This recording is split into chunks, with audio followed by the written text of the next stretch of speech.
வாங்க ஃப்ரெண்ட்ஸ், வணக்கம். Welcome back to my channel. So Tirupati vlog videos பார்த்துட்டு நிறைய பேர் நிறைய டவுட்ஸ் கேட்டிருந்தாங்க. திருப்பதிக்கு எப்படி போகணும், ரூம் எப்படி புக் பண்ணணும், அங்கே போனால் எங்கே தங்கலாம், அந்த மாதிரியான நிறைய டவுட்ஸ் வந்துச்சு. அது மட்டும் இல்லாமல் ஒரு 2-3 பேர் எனக்கு மெயில் அனுப்பியும் டீட்டெயில்ஸ் கேட்டாங்க. ஸோ அவங்க கூட ஷேர் பண்ண சில விஷயங்களையும் இன்னும் டீட்டெயில்டாக வீடியோவாக போட்டால் எல்லாருக்குமே யூஸ்ஃபுல்லாக இருக்குமே அப்படிங்கிறதுனால தான் நான் இந்த வீடியோவை போட ஆரம்பிச்சிருக்கேன். ஸோ இது முழுக்க ஒரு திருப்பதி பற்றின டீட்டெயில்ஸ், திருப்பதி பற்றின இன்ஃபர்மேஷன் எதுவுமே தெரியாமல் இருக்கிறவங்களுக்கான ஒரு வீடியோ செக்மெண்ட் அப்படின்னு சொல்லலாம். இன்றைக்கி நம்ம என்ன மாதிரியான நாட்களில் திருப்பதி போகலான்னு பிளான் பண்ணோம் அப்படின்னா, இந்த கூட்ட நெரிசலை கொஞ்சம் குறைக்கலாம் அப்படிங்கிறத பற்றியும், தர்ஷனுக்கு உள்ள டிக்கெட்ஸ் என்னென்ன விதமான டிக்கெட்ஸ் இருக்குது, அந்த டிக்கெட்ஸை நம்ம எப்படி புக் பண்ணலாம், அப்புறம் ரூம் புக்கிங் வந்து நம்ம என்ன மாதிரி பண்ணலாம், அப்புறம் திருப்பதிக்கு போகிறதுனா என்ன பஸ்ஸில் போகலாமா, ட்ரெயினில் போகலாமா, இந்த மாதிரியான சில விஷயங்களை தான் இன்றைக்கி நம்ம பேச போகிறோம். இன்னும் திருப்பதி பற்றின தகவல்கள் இன்னும் நிறைய வேணும் அப்படின்னா நீங்கள் எனக்கு கமெண்ட்ஸில் சொல்லுங்கள். நான் இனி வரும் வீடியோவில் வந்து அதை போஸ்ட் பண்ணுறேன். சரி, வாங்க இன்றைக்கி என்னெல்லாம் பார்க்க போகிறோம் அப்படின்னு பார்க்கலாம். ஸோ முதல்ல நம்ம பார்க்க போகிறது வந்து என்னென்ன நாளையில் நம்ம திருப்பதி போகலாங்கிற பிளான் பண்ணோம் அப்படின்னா அங்கே இருக்கிற கூட்டத்தை கொஞ்சமாக தவிர்க்கலாம் அப்படிங்கிறத பார்க்கலாம். ஸோ முதல்ல வந்து என்ன மாதிரியான நாள் நம்ம பிளான் பண்ணலாம் அப்படின்னு பார்த்தீங்கன்னா, வார நாட்களில் பிளான் பண்ணுறது நல்லது. அதுவும் இந்த புதன், வியாழன் அந்த மாதிரி வார நடுவில் வர நாட்களில் புக் பண்ணோம் அப்படின்னா கொஞ்சம் கூட்டம் கம்மியாக இருக்கும். அதே மாதிரி நம்ம வீட்டில் குட்டி பசங்க, ஸ்கூல் போகிற பசங்கள்லாம் இல்லைன்னா அப்போ வந்து நம்ம எக்ஸாம் டைமில் பிளான் பண்ணிக்கலாம்.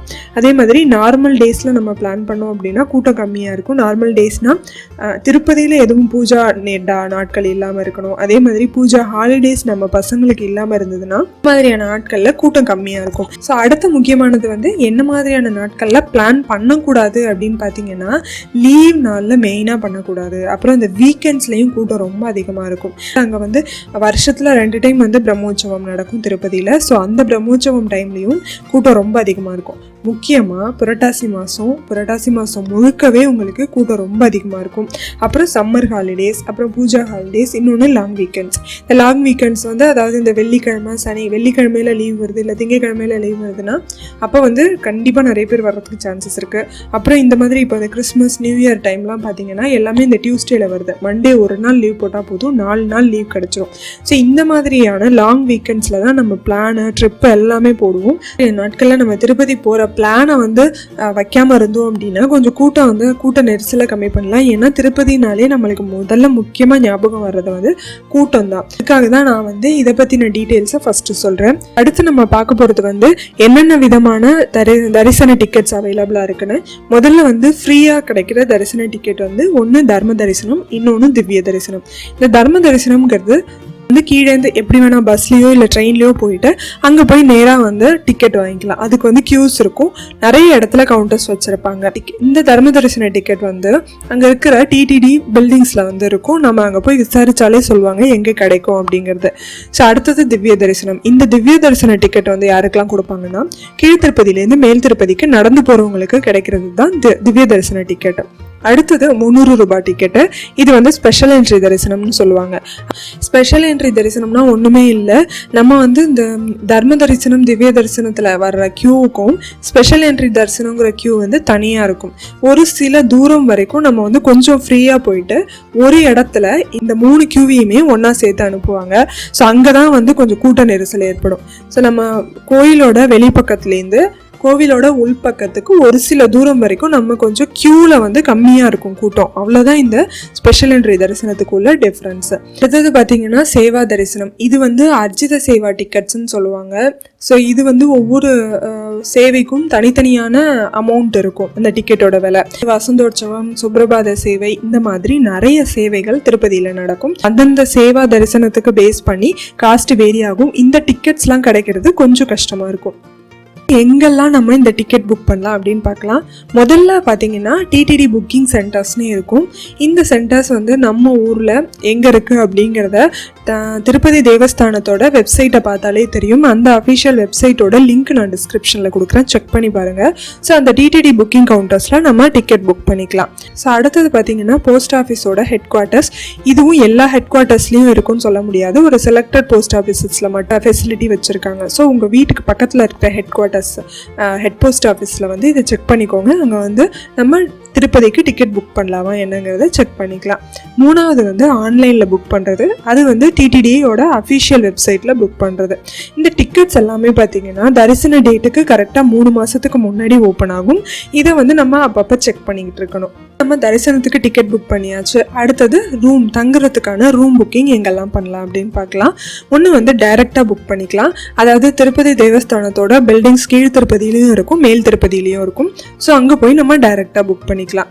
அடுத்தது பார்த்தீங்கன்னா இந்த டிடிடி புக்கிங் கவுண்டர்ஸ்லேயே ரூம் புக் பண்ணுறதுக்கான ஆப்ஷனும் வச்சுருக்காங்க. ஸோ நம்ம வந்து பக்கத்தில் இருக்க கவுண்டரில் ஒரு டைம் செக் பண்ணிக்கோங்க உங்களோட அந்த டிடிடி கவுண்டரில் ரூம் புக்கிங் ஃபெசிலிட்டி இருக்கா அப்படிங்கிறது.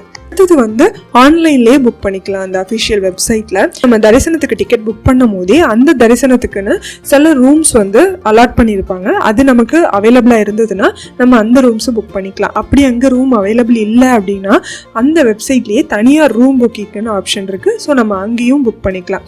இங்கேயும் ஒரு இடத்துக்கும் டிடிடி கவுண்டர்ஸ்க்குன்னு சில அலாட்மெண்ட் இருக்கும், போஸ்ட் ஆஃபீஸ்க்குன்னு சில அலாட்மெண்ட் இருக்கும், அதே மாதிரி ஆன்லைன்லன்னு சில அலாட்மெண்ட்ஸ் இருக்கும். ஸோ இந்த அலாட்மெண்ட்ஸில் நமக்கு அவைலபிலிட்டி இருந்தால் மட்டும்தான் ரூமாக இருந்தாலும் சரி தரிசனமாக இருந்தாலும் சரி நம்மளால் புக் பண்ண முடியும். சில சமயங்களில் நமக்கு தரிசனத்துக்கு டிக்கெட் கிடைக்கும், ஆனால் ரூம் புக்கிங் வந்து கிடைக்காது. ஸோ அந்த மாதிரி சமயத்தில் கீழ் திருப்பதியில் வந்து ப்ரைவேட் ரூம்ஸ் அவைலபிளாக இருக்கும். ஸோ நம்ம வந்து அங்கே புக் பண்ணிக்கலாம். அப்படியும் இல்லை அப்படின்னா நிறைய டிடிடி பில்டிங்ஸ் இருக்கும். ஸோ நீங்கள் டிடிடி பில்டிங்ஸ் பார்த்தீங்கன்னா ஜஸ்ட்டு நீங்கள் வந்து நான் வெளியிலேயே தங்கிக்கலாம், எனக்கு ப்ராப்ளம் இல்லை அப்படின்னா நம்ம ஃப்ரீயாகவே அங்கே தங்கிக்கலாம். எப்படி வந்து நம்ம திருப்பதிக்கு போகலாம் அப்படிங்கிறத சொல்கிறேன். நம்ம வந்து செல்ஃப் ட்ரைவ் பண்ணி போகலாம். ஒன்று கார் இருக்குது, உங்கள்கிட்ட பைக்லேயே நான் போயிடலாம் அப்படின்னு நீங்கள் நினச்சிங்கன்னா அப்படி கூட திருப்பதிக்கு போகலாம். அப்படி இல்லைன்னா பேக்கேஜ் ட்ரிப்பு நிறைய பேக்கேஜ் சர்வீசஸ் இப்போ இருக்குது, 1 day சர்வீஸ் அந்த மாதிரி நீங்கள் அப்படி கூட போய்க்கலாம். இல்லை நான் பப்ளிக் டிரான்ஸ்போர்ட்டில் போகிறேன் அப்படின்னு பார்த்தீங்கன்னா ட்ரெயின், பஸ்ஸு இது ரெண்டுத்தில் போகிறது தான் வந்து கொஞ்சம் பெட்டர்னு நான் சொல்லுவேன். கீழ் திருப்பதியிலேயே உங்களுக்கு வந்து ரயில்வே ஸ்டேஷன் இருக்குது, பஸ் ஸ்டாண்டும் இருக்குது. ஸோ மோஸ்ட்லி நீங்கள் எந்த இடத்துலேருந்து வந்தாலும் எல்லா ஊர்லேருந்தும் உங்களுக்கு கனெக்ட் பண்ணுற ஒரு மெயினான இடம் என்னன்னு பார்த்தீங்கன்னா திருப்பதி தான். மேல் திருப்பதிக்கு டைரெக்டாக பஸ்ஸஸ் அந்தளவுக்கு எனக்கு இருக்கா அப்படிங்கிறது தெரியல. பட் கீழ் திருப்பதிக்கு போயிடலாம். கீழ் திருப்பதி வரைக்கும் பஸ்ஸும் இருக்குது, ட்ரெயினும் இருக்குது. எக்ஸாம்பிளுக்கு இப்போ நம்ம சென்னையிலேருந்து போகிறோம் அப்படின்னா நிறைய திருப்பதி பஸ்ஸஸ் வந்து கோயம்பேடுலேருந்து ஸ்டார்ட் ஆகும். அதே மாதிரி ட்ரெயின்னு பார்த்தீங்கன்னா நம்ம சென்ட்ரல் ரயில்வே ஸ்டேஷன்லேருந்து தான் ட்ரெயின் வந்து இருக்குது. ரயில்வே ஸ்டேஷன்லேருந்து நிறைய ட்ரெயின்ஸ் இருக்குது. ஸோ என்னென்ன டைம்ல எல்லாம் இருக்குது அப்படிங்கிற டீட்டெயில்ஸ்லாம் வேணும்னா கமெண்ட்ஸில் சொல்லுங்கள். நான் வந்து டீட்டெயில்டாக ஒரு வீடியோ போடுறேன். திருப்பதிக்கு போகணும் அப்படின்னா எந்த ஸ்டேஷனில் இறங்கணும்னு பார்த்தீங்கன்னா ஒன்று திருப்பதி இல்லைன்னா ரேணிகுண்டா. அதாவது இப்போ நீங்கள் சென்னையிலேருந்து திருப்பதி போகணும் அப்படின்னா ரேணிகுண்டாவை கிராஸ் பண்ணி தான் திருப்பதி போகணும். நீங்கள் சூஸ் பண்ணுற ட்ரெயின் வந்து எந்த இடத்துக்கு போகுதுன்னு பாருங்கள். சில ட்ரெயின் ரேணிகுண்டாவோடே நிறுத்திடுவாங்க, சில ட்ரெயின் திருப்பதி வரைக்கும் போகும். ஸோ திருப்பதி வரைக்கும் போச்சு அப்படின்னா பெஸ்ட்டு நீங்கள் திருப்பதி வரைக்கும் புக் பண்ணிவிடுங்க. நீங்கள் செலக்ட் பண்ணுற ட்ரெயின் ரேணிகுண்டா வரைக்கும் தான் போகுது அப்படின்னா நீங்கள் ரேணிகுண்டா ஸ்டேஷனில் இறங்கி அங்கேருந்து நீங்கள் பஸ் பிடிச்சோ இல்லை ஆட்டோ பிடிச்சோ போகலாம். பட் பெஸ்ட்டு வந்து நீங்கள் திருப்பதி போகிறீங்கன்னா திருப்பதி போகிற ட்ரெயினாகவே பார்த்து புக் பண்ணிக்கிறது தான் நல்லது அப்படின்னு நான் சொல்லுவேன். ஸோ அதே மாதிரி நீங்கள் திருப்பதிக்கு போகிறீங்க அப்படின்னா உங்களோட தரிசன டயத்துக்கு ஒரு 3 மணி நேரம் மினிமம் ஒரு 3 மணி நேரத்துக்கு முன்னாடியே போகிற மாதிரி பிளான் பண்ணுறது நல்லது. ஏன் அப்படி சொல்கிறேன் அப்படின்னா கீழ் திருப்பதியிலேருந்து மேல் திருப்பதி போகிறதுக்கு குறைந்தபட்சம் ஒரு 1 மணி நேரம் ஆகும். ஸோ அதனால் நம்ம வந்து ஒரு 3 மணி நேரத்துக்கு முன்னாடியே பிளான் பண்ணால் தான் நம்ம ரெஃப்ரெஷ் ஆகிறதுக்கும் டைம் இருக்கும். அதே மாதிரி கரெக்டாக அந்த டயத்துக்கு தான் போய் க்யூவில் நிற்கணுன்ட்டு இல்லை, கொஞ்சம் முன்னாடியே போய் நிற்க ஆரம்பிச்சிடணும். ஸோ அதனால் நம்ம பிளான் பண்ணுறது ஒரு 3 மணி நேரத்துக்கு முன்னாடியே பிளான் பண்ணிக்கிறது நல்லது. ஸோ இப்போ நம்ம ட்ரெயினில் வந்து கீழ் திருப்பதி போயாச்சு. கீழ் திருப்பதியிலேருந்து மேல் திருப்பதி போகணும் அப்படின்னா எப்படி போகிறது அப்படின்னு பார்க்கலாம். திருப்பதிலேருந்து மேல் திருப்பதி போகிறதுக்கு நிறைய தேவஸ்தானத்தோட பஸ் அவைலபிளாக இருக்குது, அதுலேயும் போகலாம். அப்படி இல்லை நிறைய பேர் போகிறோம், ஒரு குரூப்பாக போகிறோம், நிறைய லக்கேஜும் வச்சுருக்கோம் அப்படின்னா ப்ரைவேட் ஜீப்ஸ் வந்து அவைலபிளாக இருக்கும். ஸோ அந்த ஜீப்பை புக் பண்ணிவிட்டு நம்ம போகலாம். நடைபாதை வழியாக போகணும் அப்படின்னா அதுக்கு 2 வழி இருக்குது. ஒன்று அலிப்பிரி, இன்னொன்று ஸ்ரீவாரிமெட்டு. இதில் இறங்கினதுக்கு அப்புறமா திருப்பதியிலேருந்தே பஸ் இருக்குது அலிப்பிரிக்கும் ஸ்ரீவாரிமெட்டுக்கும். அலிப்பிரி வந்து திருப்பதியிலேருந்து ஒரு 10 நிமிஷம் ட்ராவலில் வரும். அங்கே இறங்கி அங்கேருந்து நடக்க ஆரம்பிக்கலாம். இல்லைன்னா அதையும் தாண்டி ஒரு 1/2 hour போனோம்னா ஸ்ரீவாரிமெட்டுங்கிற இடம் வரும். அங்கே இறங்கி அங்கேருந்து நம்ம நடக்கிறத ஆரம்பிக்கலாம். இந்த ஸ்ரீவாரிமெட்டுவோட ஃபுட்பாத் பிளாக் வந்து நான் ஆல்ரெடி போஸ்ட் பண்ணியிருக்கேன். அதோட லிங்க் டிஸ்கிரிப்ஷன்லையும் ஐ பட்டன்லையும் கொடுக்குறேன், நீங்கள் செக் பண்ணி பாருங்கள். அலிப்பிரிங்கிறது வந்து கொஞ்சம் டைம் எடுக்கும். ஸ்ரீவாரிமெட்டு வந்து வெறும் படிகளாக இருக்கிறதுனால கொஞ்சம் வந்து டைம் கம்மியாகும் கீழ் திருப்பதியிலேருந்து மேல் திருப்பதிக்கு நடக்கிறதுக்கு. என்ன மாதிரி ட்ரெஸ் வந்து அவங்க கோவிலுக்குள்ளார தரிசனத்துக்கு அலோவ் பண்ணுறாங்க அப்படிங்கிறத பார்க்கலாம். பெண்கள் வந்து புடவை இல்லைன்னா சுடிதார் வித் துப்பட்டாவோட சுடிதார் போட்டுட்டு போகலாம். பசங்க ஆண்கள் அப்படின்னா வேஷ்டி சட்டை, நம்ம மோஸ்ட்லி சவுத் இந்தியன்ஸ் வந்து தென்னிந்தியர்கள் வேஷ்டி சட்டையும், வட இந்தியர்களாக இருந்தால் அவங்க வந்து குர்தாவும் பைஜாமாவும் அலோவ் பண்ணுறாங்க. மற்றபடி இந்த ஜீன்ஸு பேண்ட்டு இதெல்லாம் வந்து மோஸ்ட்லி அலோவ் பண்ணுறதில்ல. ஸோ அதனால நீங்கள் இந்த மாதிரி ட்ரெஸ்ஸை வந்து தரிசனத்துக்கு போகும்போது எடுத்துகிட்டு போகிறது நல்லது. அப்படியே நம்மக்கிட்ட இல்லைன்னா கூட அங்கே வந்து நிறைய கோவிலுக்கு பக்கத்துலேயே வந்து கடைகள் நிறைய இருக்கும். வேஷ்டி துண்டு இதெல்லாம் வித்துட்டு இருப்பாங்க, வேணும்னா வாங்கிக்கலாம். ஸோ இது வந்து நம்ம பிளான் பண்ணி போகிறோம் அப்படின்னா நமக்கு இதெல்லாம் முன்னாடியே தெரிஞ்சிருந்ததுன்னா இந்த மாதிரி தேவையில்லாத செலவுகளை குறைக்கலாம். அப்படிங்கிறதுனால தான் நான் இதை வந்து இந்த வீடியோவில் இன்க்ளூட் பண்ணியிருக்கேன். இந்த திருப்பதி வீடியோ, இந்த திருப்பதி பற்றின இன்ஃபர்மேஷன் உங்கள் ஃப்ரெண்ட்ஸ் அண்ட் ஃபேமிலி யாருக்காவது ஷேர் பண்ணால் அவங்களுக்கு யூஸ்ஃபுல்லாக இருக்கும் அப்படின்னு நினச்சிங்கன்னா மறக்காமல் கீழே இருக்கிற ஷேர் பட்டனை ப்ரெஸ் பண்ணி யாருக்கு ஷேர் பண்ணணுமோ அவங்களுக்கு நீங்கள் வாட்ஸ்அப் இல்லை ஃபேஸ்புக் மூலமாக கூட ஷேர் பண்ணலாம். இந்த மாதிரி இன்னும் திருப்பதி பற்றின நிறைய டீட்டெயில்ஸ் உங்களுக்கு தெரிஞ்சுக்கணும்னு நினச்சிங்கன்னா மறக்காமல் நம்ம சேனலை சப்ஸ்கிரைப் பண்ணுங்கள். ஸோ இன்னும் உங்களுக்கு வேறு ஏதாவது இன்ஃபர்மேஷன் தெரியணும், இன்னும் டீட்டெயில்டாக வேணும் அப்படின்னா என்ன மாதிரி இன்ஃபர்மேஷன் வேணும் அப்படிங்கிறத கீழே கமெண்ட்ஸில் சொன்னீங்கன்னா நான் வந்து அதை பற்றின இன்ஃபர்மேஷனை அடுத்த வீடியோவாக போஸ்ட் பண்ணுவேன்.